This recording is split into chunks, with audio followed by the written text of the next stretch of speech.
The salt air carries whispers of broken dreams through Emma's modest apartment window. She stands at her kitchen counter, hands trembling as she pours her third cup of coffee this morning. The bills scattered across the table mock her with their red stamps and final notices. But Emma Clark doesn't break. Not today, not ever. Welcome back. Tell me from which city you are watching me and what time it is there. Now listen to this story. Emma's story begins like so many others in this coastal California city where million-dollar homes overlook trailer parks, where tech billionaires jog past homeless camps, where the American dream feels both tantalizingly close and impossibly distant. She is 32 years old, a single mother working 2 jobs, raising her 8-year-old son Jamie, in a world that seems determined to remind her daily of her place in the social hierarchy. Every morning at 5:30, Emma's alarm pierces the pre-dawn darkness. She moves through her routine like a dancer who has memorized every step. Coffee first. Always coffee. The cheap instant kind that tastes like burnt hope but keeps her moving. She checks on Jamie, still sleeping peacefully in his small bedroom decorated with superhero posters she bought on clearance. His breathing is steady and soft. This is her moment of peace before the storm of another day begins. By 6:15, Emma is dressed in her cleaning uniform, navy blue polyester that makes her skin itch but pays the rent.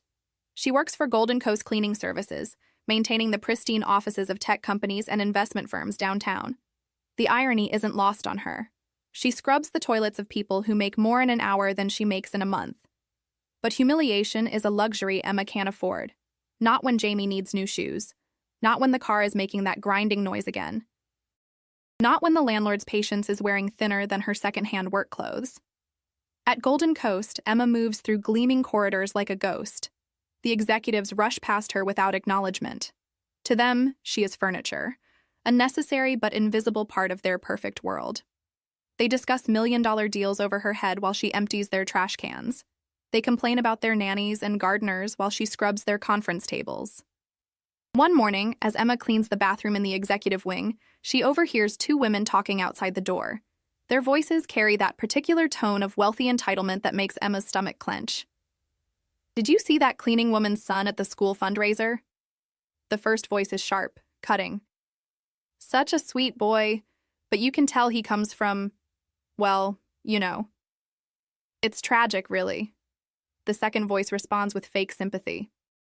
"These people breed without thinking about the consequences. That poor child will probably end up just like his mother." Emma's hand freezes on the toilet brush. They're talking about Jamie. About her beautiful, brilliant, kind-hearted son who reads above grade level and dreams of becoming a marine biologist. Her son who says please and thank you and offers to help elderly neighbors carry groceries. Her son who is worth more than both these women combined. But Emma says nothing. She cannot afford to say anything. She finishes cleaning, collects her supplies, and moves to the next bathroom. Because speaking up means losing her job, and losing her job means losing Jamie.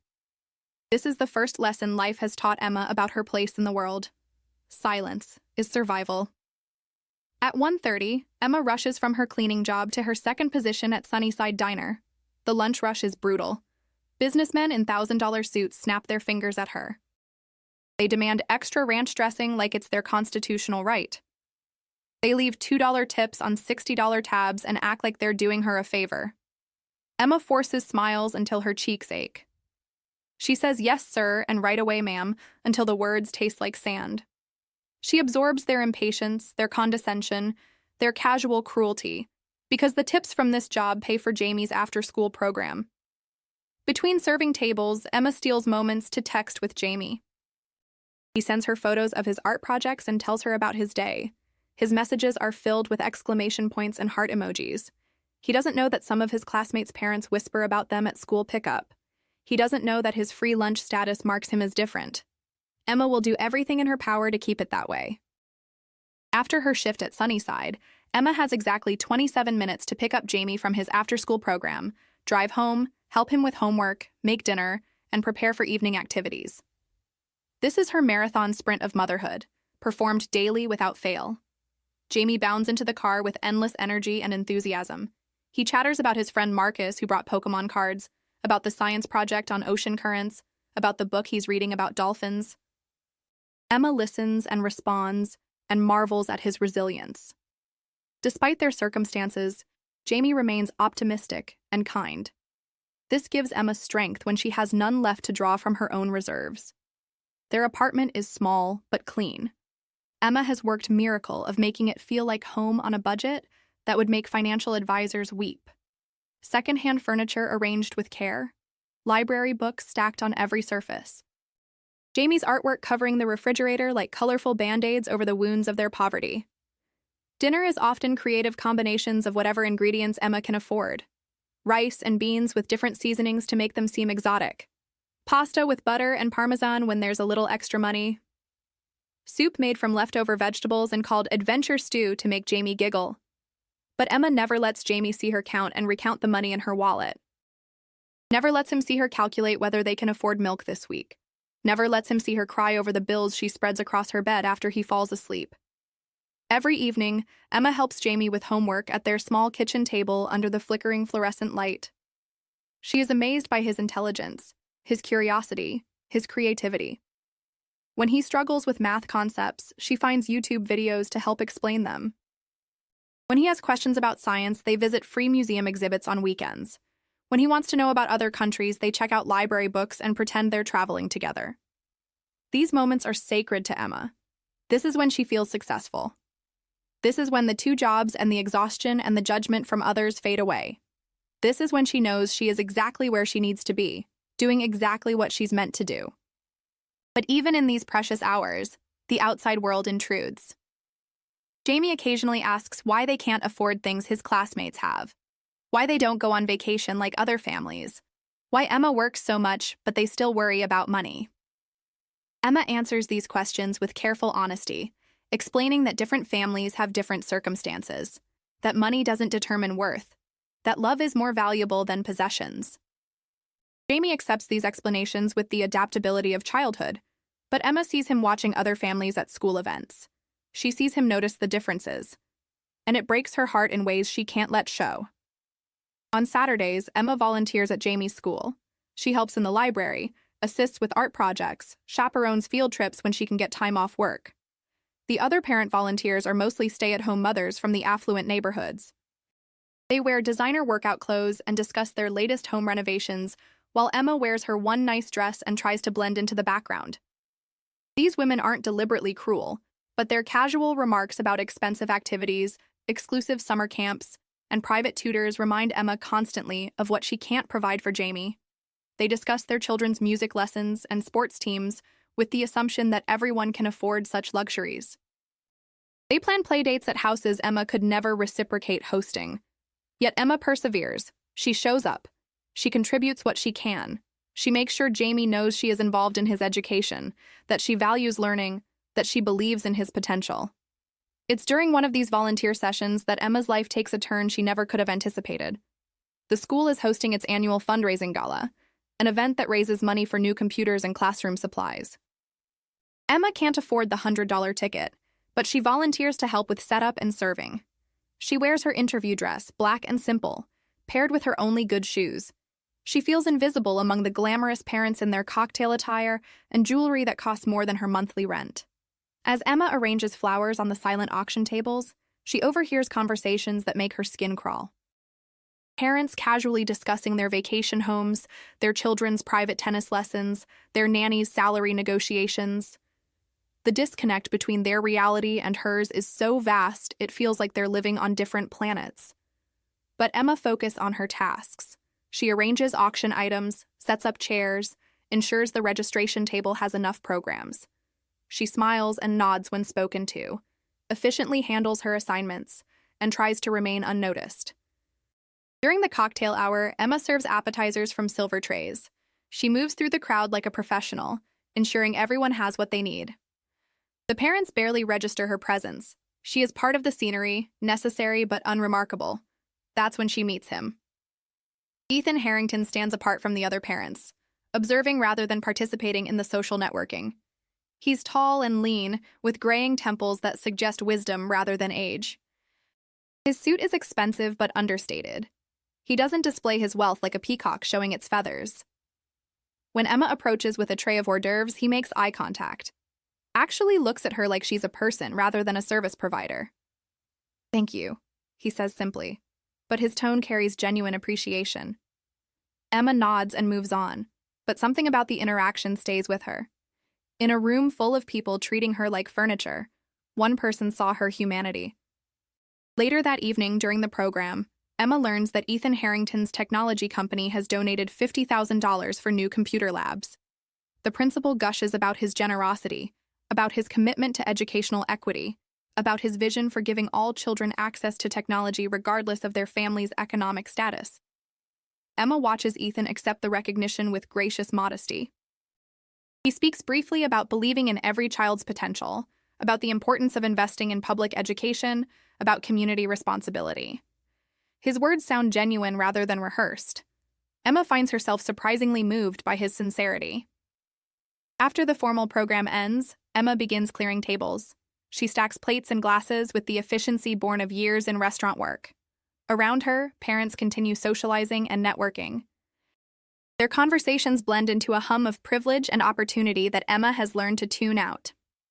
But as Emma loads a tray with empty wine glasses, she notices a commotion near the registration table. A woman in an elegant red dress is speaking in sharp, elevated tones to a small group of other parents. Her voice carries across the room with the confidence of someone who is accustomed to being heard. "It's just inappropriate," the woman is saying. "These fundraising events are meant to bring our community together, not turn into employment opportunities for the help." Emma's hands freeze on the wine glasses. The woman is talking about her, about the volunteers who are working tonight instead of attending as paying guests. "Olivia, that seems harsh," another parent responds mildly. "The volunteers work incredibly hard to make these events possible." "I'm not saying they don't work hard," Olivia replies, her voice dripping with false reasonableness. "I'm simply saying there should be boundaries. When the line between guest and staff becomes blurred, it changes the entire dynamic of the event." Emma feels heat rise in her cheeks. She wants to disappear, to finish her tasks and leave without anyone noticing her humiliation.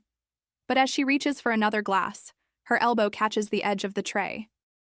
Wine glasses cascade to the floor with a crash that silences the entire room. Every head turns toward Emma. Every conversation stops. In the sudden quiet, the sound of glass shards scattering across the marble floor sounds like gunshots. Emma drops to her knees immediately, frantically gathering pieces of broken glass. Her face burns with embarrassment. This is her nightmare realized, being the center of attention for all the wrong reasons. "Don't worry about it," a kind voice says above her. Accidents happen. Emma looks up to see Ethan Harrington crouching beside her, helping collect glass fragments. His presence draws other parents closer, but instead of judgment, Emma sees concern on most faces. "Really, it's fine," Ethan says louder, addressing the crowd. "Let's give Emma some space to clean this up safely." The fact that he knows her name surprises Emma. She hasn't introduced herself to anyone tonight, but his use of her name makes her feel seen rather than anonymous. As other parents gradually return to their conversations, Ethan helps Emma finish collecting the glass. They work in companionable silence, and Emma feels grateful for his kindness. When they've gathered all visible pieces, Ethan stands and offers Emma his hand to help her up. "Thank you," Emma says quietly, accepting his assistance. "We all have clumsy moments," Ethan replies with a gentle smile. "Don't let it trouble you." But as Emma returns to clearing tables, she notices Olivia Harrington watching the interaction with undisguised displeasure. Her red lips are pressed into a thin line. Her perfectly manicured fingers grip her wine glass like a weapon. There's something in her expression that makes Emma's stomach knot with unease. Emma doesn't realize it yet, but this moment of kindness from a stranger has just painted a target on her back. Over the following days, Emma puts the fundraising gala behind her. She returns to her routine of work, school, and single motherhood. But small things begin to feel different. At Jamie's school, some of the administrative staff seem cooler toward her. During pickup, conversations among other parents seem to stop when she approaches. Emma tells herself she's being paranoid. Stress and exhaustion can make anyone imagine slights where none exist. She has enough real problems to worry about without inventing new ones. But then the rumors begin. Have you ever felt the suffocating dread of knowing people are talking about you?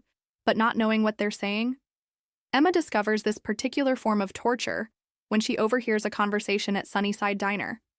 Two customers are discussing the school fundraiser, and Emma's name comes up in ways that make her blood run cold.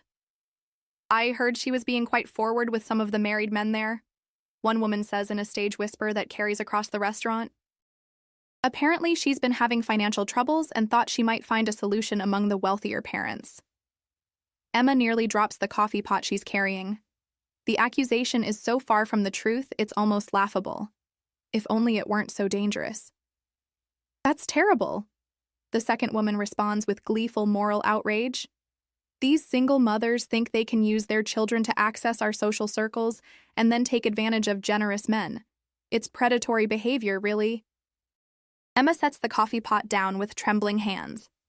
She wants to defend herself, to explain that she barely spoke to anyone at the fundraiser, that her only interaction with a married man was accepting help cleaning up broken glass.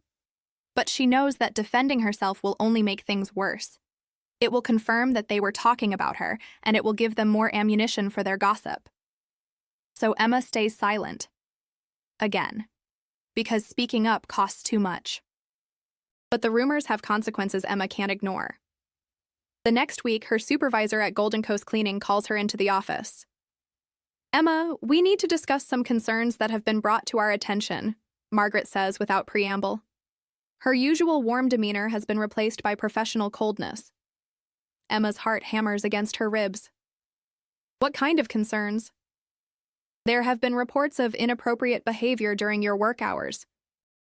Specifically, reports that you've been using your position to pursue personal relationships with our clients." The room spins slightly around Emma. "This can't be happening." "Margaret, that's absolutely not true. I've never done anything inappropriate at work. I barely interact with clients beyond basic politeness." "I want to believe you, Emma. You've been a good employee for 3 years, but these are serious allegations from reliable sources. We can't ignore them." Emma realizes that someone has weaponized her moment of human kindness at the fundraiser. Someone has twisted Ethan Harrington's simple decency into evidence of her moral corruption. "Who made these reports?" Emma asks, though she suspects she already knows. "I'm not at liberty to share that information. But I need you to understand that any future complaints will result in immediate termination. Golden Coast has a reputation to maintain." Emma nods numbly and returns to work, but the threat hangs over her like a sword. She becomes hyper-aware of every interaction, every glance, every moment that could be misinterpreted. The job that was already difficult becomes a minefield of social anxiety. At Sunnyside Diner, the atmosphere feels equally poisoned. The two women who gossiped about her have apparently spread their story throughout their social network. Emma notices other customers whispering and pointing.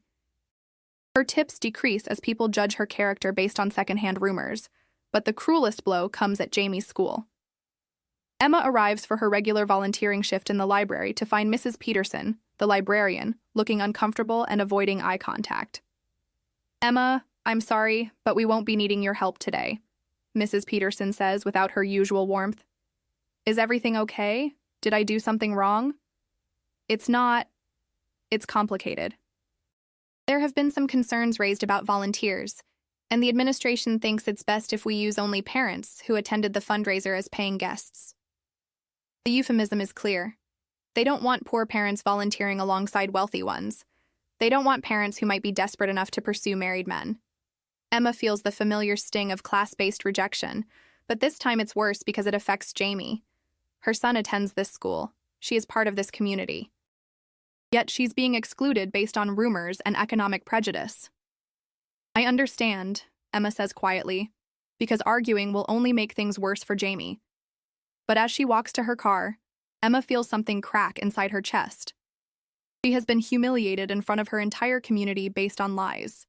She has lost volunteer opportunities that connected her to her son's education. She is being punished for existing while poor, for accepting kindness from someone out of her social class, for threatening other women simply by being present in their space. That evening, Emma sits at her kitchen table after Jamie goes to bed. The bills are still there, mocking her with their insistence. But now she also has to worry about losing her jobs based on false accusations. She has to worry about the community where she's trying to raise her son, rejecting them both. Emma allows herself to cry for exactly 5 minutes. She times it on her phone because she cannot afford to indulge in self-pity longer than that. 5 minutes to feel the injustice, the humiliation, the fear. 5 minutes to acknowledge that the world is unfair and that she is largely powerless to change it. But after 5 minutes, Emma wipes her face and begins planning. Because Jamie is counting on her. Because giving up is not an option. Because somewhere in this mess, there has to be a path forward. Emma doesn't know that across town, in a penthouse office overlooking the harbor, Ethan Harrington is also thinking about the fundraising gala. He's thinking about broken wine glasses and a hard-working mother who deserved better than whispered rumors. He's thinking about his wife Olivia's increasingly erratic behavior and her obsession with social hierarchies.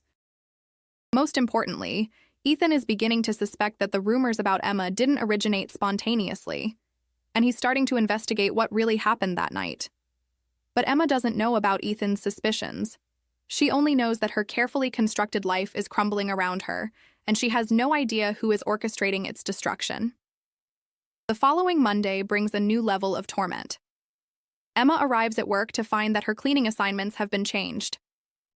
Instead of the executive wing where she worked efficiently and invisibly for 3 years, she's been reassigned to the public restrooms and lobby areas. The message is clear. She's being demoted to the most menial and visible tasks as punishment for her alleged misconduct. Emma accepts the reassignment without protest because she cannot afford to lose this job. But the public bathrooms are used by hundreds of people daily. They require constant attention and cleanup. The work is more physically demanding and infinitely more demoralizing. As Emma scrubs toilets and mops floors, she becomes acutely aware that people are watching her. Office workers point and whisper as they pass. She overhears fragments of conversations about that woman and inappropriate behavior, and people knowing their place. The humiliation is designed to be public and complete. Emma realizes that someone wants her not just punished, but broken. Someone wants her to quit, to disappear, to remove herself from a community where she's no longer welcome. But Emma doesn't break. She cleans toilets with the same thoroughness she brought to executive offices. She mops floors with dignity intact. She endures the stares and whispers because Jamie needs her to endure them. At Sunnyside Diner, the hostile atmosphere reaches a crescendo when Olivia Harrington herself arrives for lunch. Emma recognizes her immediately. The red dress from the fundraiser has been replaced by designer casual wear, but the cold superiority is unmistakable. Olivia sits in Emma's section with 2 other women, clearly intending to make a statement. "I'll have the salmon salad, dressing on the side," Olivia orders without looking at Emma. "And make sure the vegetables are properly washed. I worry about the hygiene standards here."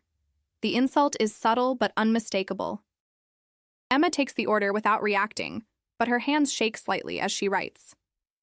Throughout the meal, Olivia and her companions discuss Emma as if she isn't standing 3 feet away.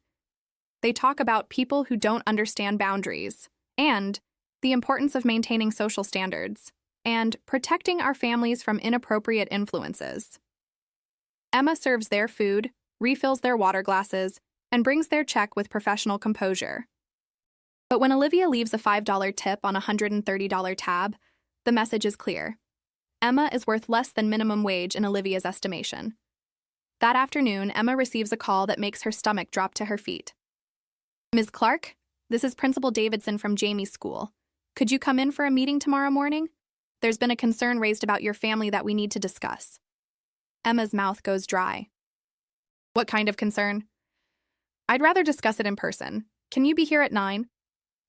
Emma agrees, though she knows this meeting will cost her hours at work she can't afford to lose. As she hangs up the phone, Emma realizes that the attack on her has escalated beyond her jobs and volunteer opportunities. Now they're going after Jamie. The night before the meeting, Emma lies awake staring at the ceiling. She runs through every possible scenario, every accusation that might be leveled against her, every way her poverty and social status might be used to question her fitness as a mother. Emma has always known that single mothers, especially poor single mothers, live under a microscope. Social services can be called by anyone with a grudge. Custody can be questioned by people who believe children belong with 2-parent families regardless of the quality of those parents.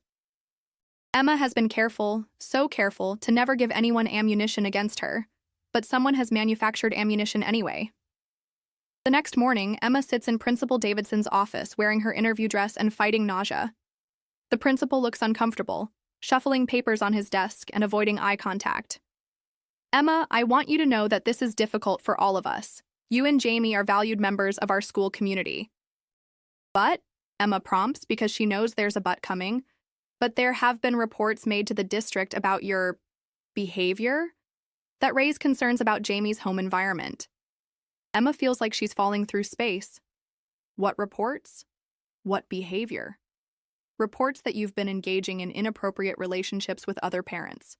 Reports that you may be using Jamie's education as a way to access opportunities that aren't appropriate. The euphemisms are maddening. Emma wants to scream that she's done nothing wrong, that she's been an exemplary mother, that whoever is making these reports is lying, but she knows that emotional outbursts will be used against her. Principal Davidson, I need you to be specific. What exactly am I being accused of? There are concerns that you may be leveraging your financial difficulties to form inappropriate relationships with married men in our parent community. There are concerns that this behavior is creating an unstable environment for Jamie. Emma stares at him in disbelief. Someone has twisted her brief, innocent interaction with Ethan Harrington into evidence of prostitution. Someone has suggested that she's an unfit mother because she accepted help picking up broken glass. These accusations are completely false, Emma says as calmly as she can manage. I have never engaged in inappropriate behavior with anyone. I have never done anything that would harm Jamie or create instability in our home. I believe you, Emma, but the district is requiring us to open an investigation. A social worker will be conducting home visits and interviews with Jamie. I'm sorry, but there's a protocol we have to follow. Emma nods numbly, but inside she's screaming. A social services investigation could result in Jamie being removed from her care while allegations are examined. Even if she's ultimately cleared, the trauma to her son could be devastating. As Emma leaves the principal's office, she realizes that someone is systematically destroying her life with surgical precision. Her jobs, her reputation, her volunteer opportunities, and now her relationship with her son are all under attack. Emma sits in her car in the school parking lot and allows herself another 5 minutes of despair. 5 minutes to feel the full weight of injustice, of powerlessness, of fear for her child's well-being. But after 5 minutes, Emma straightens her shoulders and starts the engine. Because somewhere in this nightmare, there has to be a way to fight back. Someone is orchestrating this destruction, which means there's evidence of the orchestration.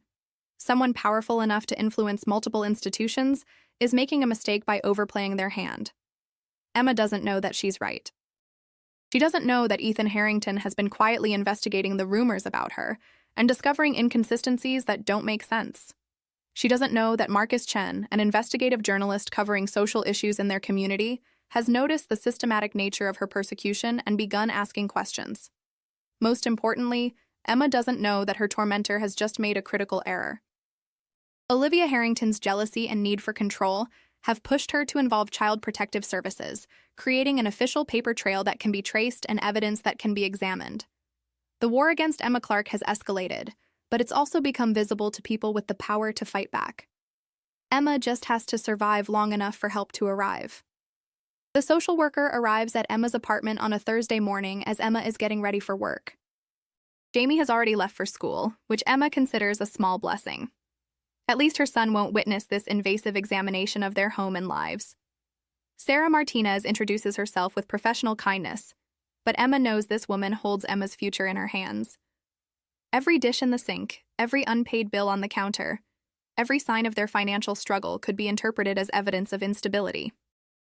Emma guides Sarah through their small apartment, pointing out safety features and explaining their routines. The refrigerator is well stocked with healthy food. The smoke detectors have fresh batteries. The cleaning supplies are secured away from children's reach. Emma has prepared for this visit like she's studied for the most important exam of her life. "Tell me about your support network," Sarah says as they sit at the kitchen table. "Who helps you with Jamie when you're working?" "Jamie attends an after-school program until I can pick him up.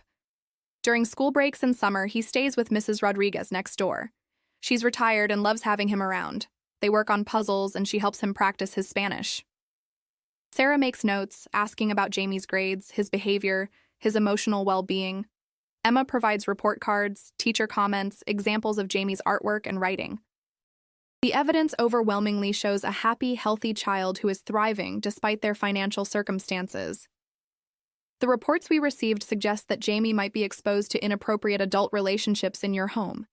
Can you address those concerns? Emma takes a deep breath. I have never brought men to this apartment. I don't date because I'm focused entirely on raising Jamie and building our future. I don't know what reports you received, but they are completely unfounded. What about your interaction with Ethan Harrington at the school fundraiser? So that's the specific incident being used against her. Emma chooses her words carefully. Mr. Harrington helped me clean up wine glasses I accidentally dropped. The interaction lasted perhaps 2 minutes and occurred in full view of dozens of other parents. It was a simple act of kindness, nothing more. Sarah continues taking notes, but Emma can't read her expression. Is she finding evidence of neglect or abuse? Is Emma's poverty being interpreted as failure? Are the lies being treated as truth? After an hour of questions and examination, Sarah prepares to leave.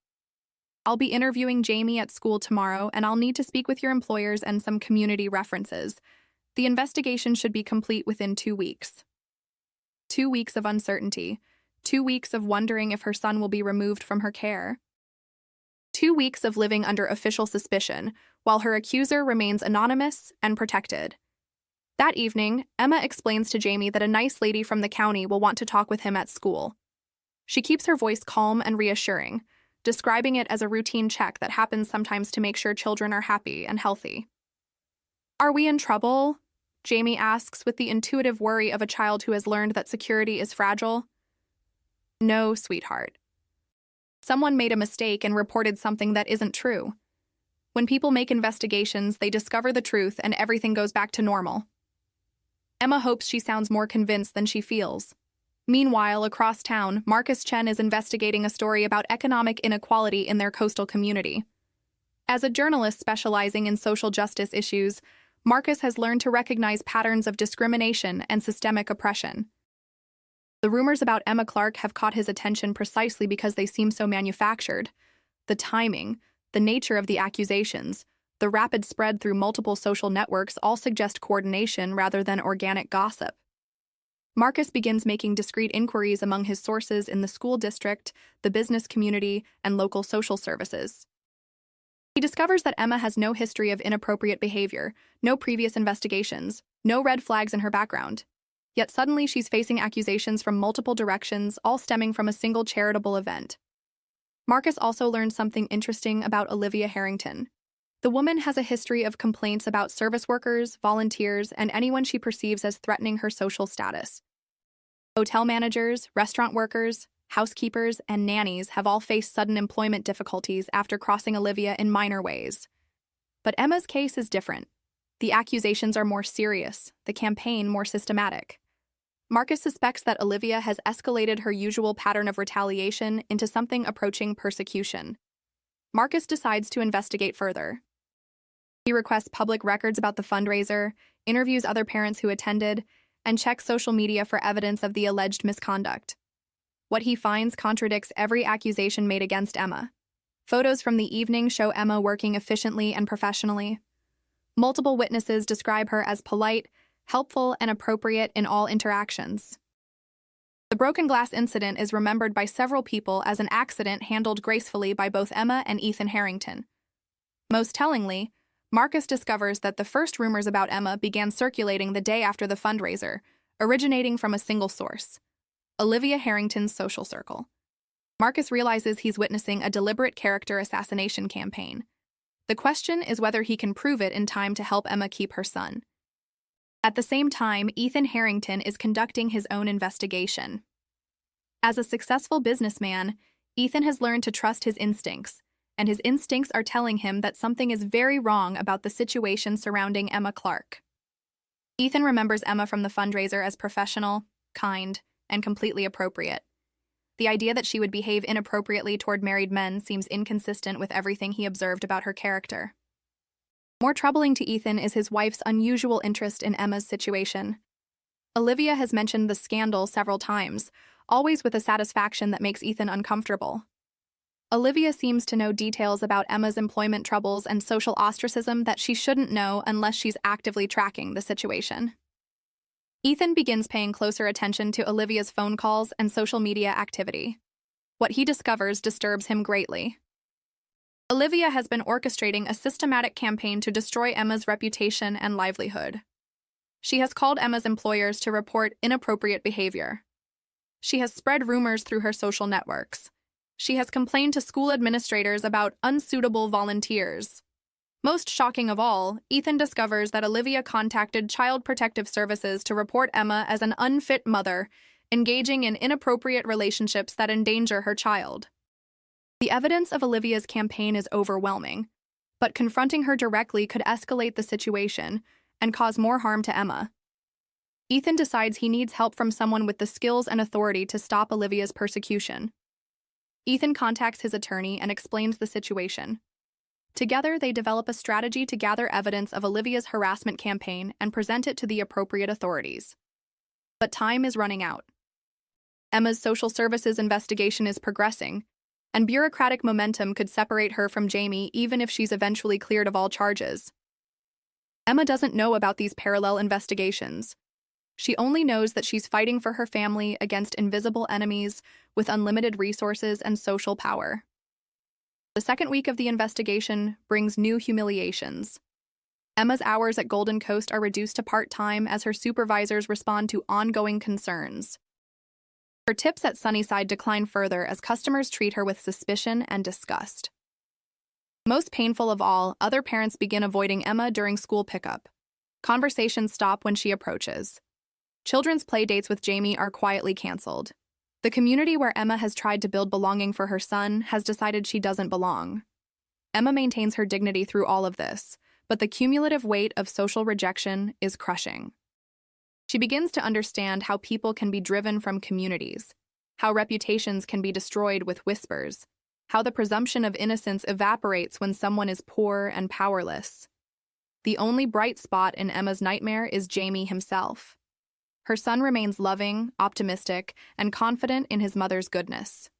When other children repeat their parents' gossip, Jamie defends Emma with fierce loyalty.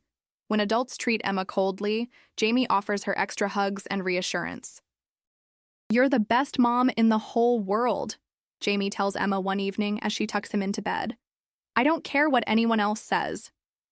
Emma realizes that even if she loses everything else, she has succeeded in raising a son who believes in justice, kindness, and loyalty. Whatever happens in the investigation, Jamie knows he is loved and protected. But Emma also realizes that her calm endurance might not be enough to save their family. Someone with power and determination wants to destroy their lives, and passive resistance may not be sufficient to stop them. Emma decides it's time to fight back. She begins documenting everything: the timeline of accusations, the people involved, the inconsistencies in the rumors. She may not have money or social connections, but she has intelligence and determination. Emma starts researching legal aid services and advocacy organizations. She contacts the local journalism school to see if any students need subjects for investigative projects. She reaches out to other single mothers who might have faced similar persecution. For the first time since the fundraiser, Emma begins to feel something other than fear and despair. She begins to feel anger. And anger, Emma discovers, can be a very powerful motivator. What Emma doesn't know is that help is already on the way.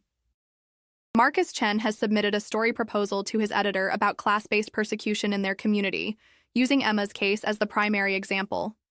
Ethan Harrington has hired private investigators to document his wife's harassment campaign. Most importantly, Sarah Martinez, the social worker handling Emma's case, has found no evidence of child endangerment or inappropriate behavior. In contrast to the dramatic allegations, Sarah has discovered a dedicated mother raising a happy, well-adjusted child under difficult circumstances. The truth is emerging from multiple directions, but it's racing against bureaucratic momentum and social prejudice. Emma's reputation may be cleared, but clearing her name might not be enough to undo the damage already done to her employment, her community standing, and her family's future. The investigation concludes on a Friday afternoon. Sarah Martinez calls Emma at work to deliver the news that will determine the rest of their lives. Emma, I wanted to let you know that our investigation is complete. We found no evidence of child endangerment or inappropriate behavior. The case is being closed with no further action required. Emma nearly collapses with relief. Jamie is safe. Their family will remain intact. The nightmare is officially over. But as Emma hangs up the phone, she realizes that official vindication doesn't automatically restore her reputation, her job security, or her place in the community. The people who believe the rumors may not be interested in believing the truth. Emma faces a choice. She can quietly accept her vindication and try to rebuild their lives in the shadow of false accusations. Or she can demand accountability from the people who tried to destroy her family. For the first time in her adult life, Emma chooses confrontation over survival. That evening, Emma composes a letter to the school principal, the manager at Golden Coast, the owner of Sunnyside Diner, and several parent coordinators at Jamie's school. The letter details the false accusations, the social services investigation, and the official finding of no wrongdoing. More importantly, the letter asks pointed questions about how unfounded rumors were allowed to damage her employment, her volunteer opportunities, and her family's standing in the community. Emma demands to know who made the accusations, what evidence was considered, and what safeguards exist to prevent future character assassination campaigns. Emma's letter is professional but firm. She doesn't threaten legal action, but she makes clear that she expects answers and apologies from the people who participated in her persecution. The response to Emma's letter surprises everyone, including Emma herself.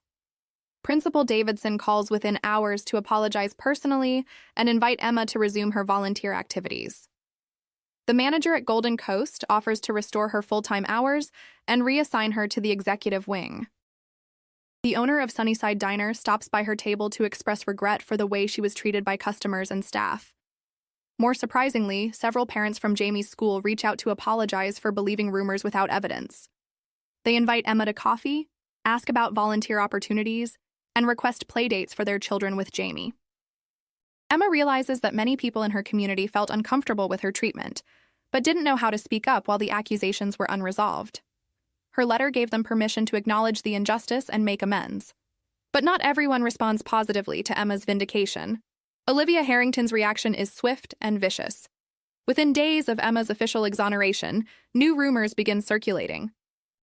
These rumors suggest that Emma manipulated the social services investigation, that she threatened retaliation against people who told the truth, that her vindication proves the system is biased towards certain types of people. Emma realizes that clearing her name has only escalated Olivia's campaign of persecution. Her tormentor isn't interested in truth or justice.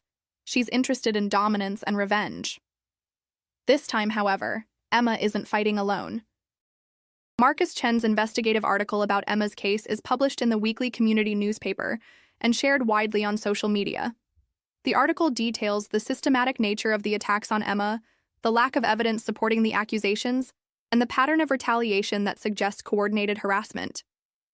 More damaging to Olivia is Marcus's research into her history of complaints against service workers and volunteers. The article documents a pattern of behavior, suggesting that Olivia uses false accusations as a weapon against people she perceives as social threats.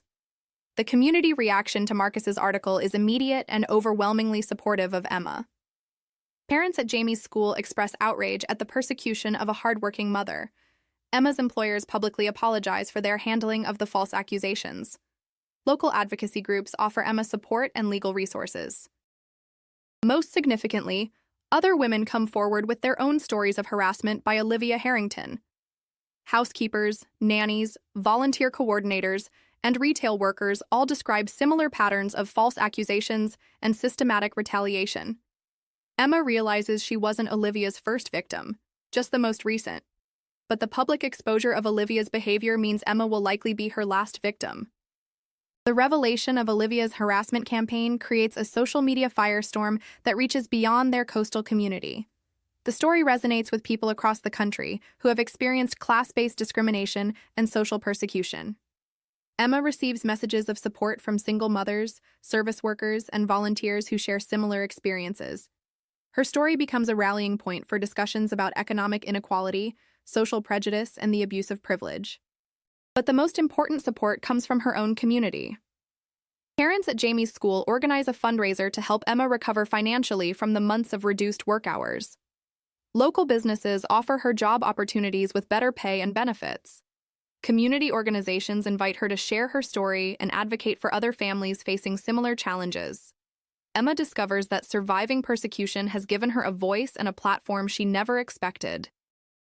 People want to hear about her experience, learn from her resilience, and support her family's future. For the first time since the fundraising gala, Emma feels something she almost forgot was possible: hope. The confrontation with Olivia comes sooner than Emma expects. 2 weeks after Marcus's article is published, Emma encounters Olivia at the grocery store where Emma is shopping for ingredients for Jamie's birthday dinner. Emma is comparing prices on birthday cake mixes when she senses someone watching her. She looks up to find Olivia Harrington standing at the end of the aisle, her face twisted with a combination of rage and humiliation. "Are you satisfied now?" Olivia asks, her voice low and dangerous.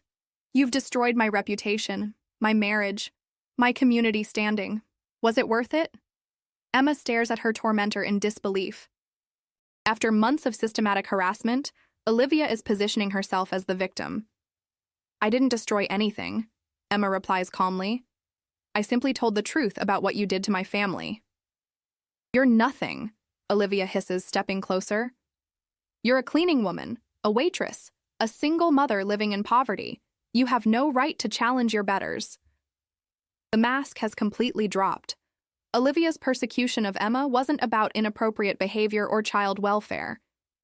It was about maintaining social hierarchies and punishing Emma for existing in spaces where Olivia believed she didn't belong. "You're right about one thing," Emma says, her voice steady despite her racing heart. "I am a cleaning woman, a waitress, and a single mother. But I'm also a human being who deserves dignity and respect. My economic status doesn't make me less valuable than you." Other shoppers have stopped to listen to the confrontation. Emma realizes that this public encounter will likely be shared throughout their community within hours. But instead of feeling intimidated, Emma feels empowered by the audience. "You tried to take my child away from me based on lies," Emma continues, her voice rising slightly. "You attacked my employment, my reputation, and my family's security because your husband showed me a moment of basic human kindness. You used your privilege as a weapon to punish me for existing while poor." Olivia's face flushes red with rage and embarrassment. She looks around at the watching crowd, realizing that her persecution of Emma is now public knowledge. "None of this would have happened if you had stayed in your place," Olivia says desperately.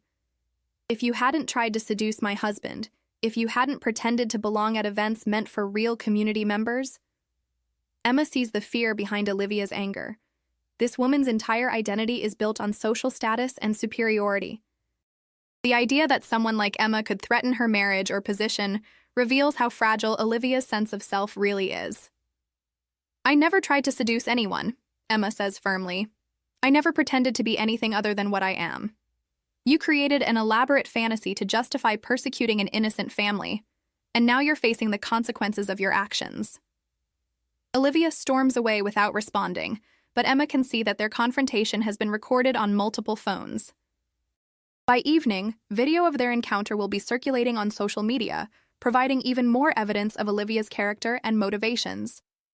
Emma finishes her shopping with quiet dignity, accepting supportive comments from other customers who witnessed the confrontation. For the first time since this nightmare began, Emma feels that justice has been served, but the real justice comes from an unexpected source.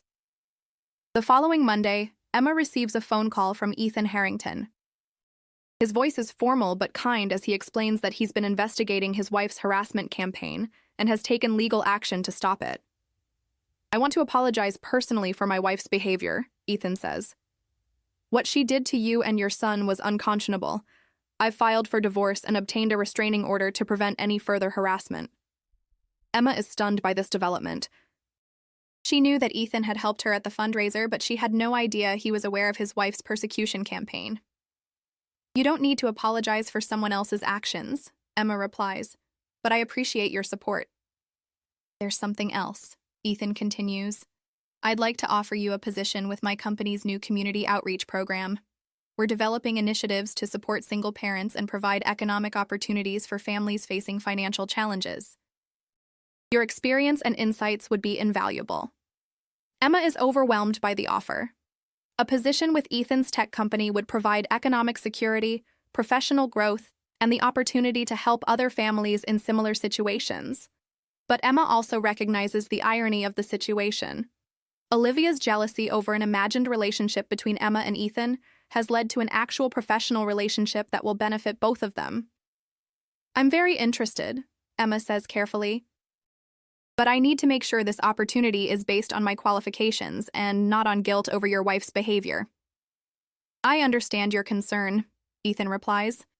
The position exists because we genuinely need someone with your background and perspective. Your experience with social services, employment discrimination, and community dynamics makes you uniquely qualified to help develop effective outreach programs. Emma agrees to interview for the position, knowing that it represents a chance to transform her family's economic future while helping other families avoid the persecution she experienced. The interview goes well. Emma discovers that Ethan's company has been developing community programs for months, and her experience provides exactly the grassroots perspective they need. She's offered the position with a salary that will finally allow her to provide Jamie with the security and opportunities she's dreamed of giving him. 6 months later, Emma stands in her new office overlooking the harbor where she used to clean buildings as an invisible service worker. The view is spectacular, but more importantly, the work is meaningful.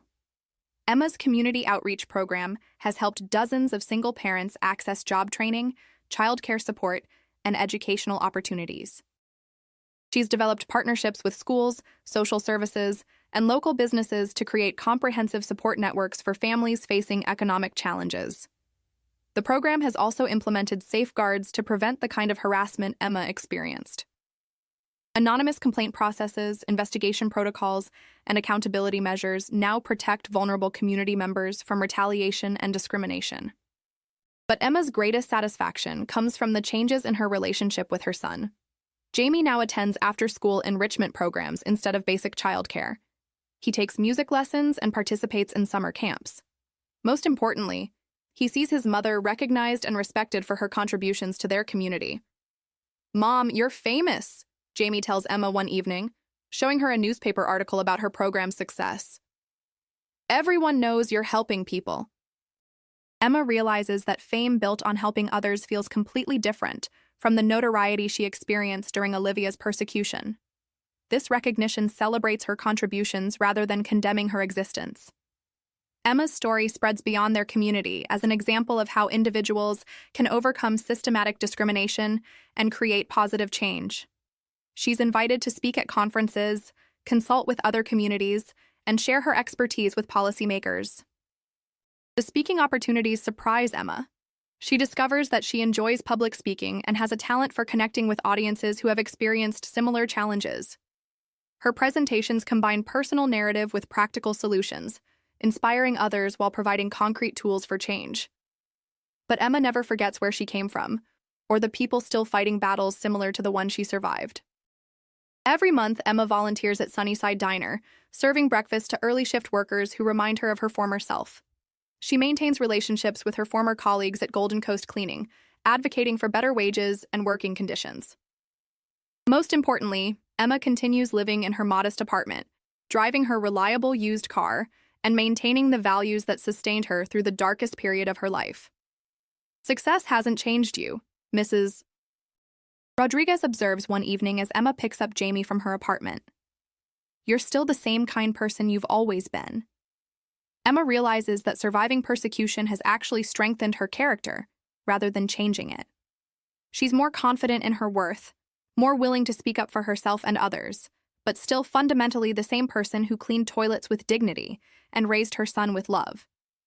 The final chapter of Emma's story comes a year after the fundraising gala that started her nightmare.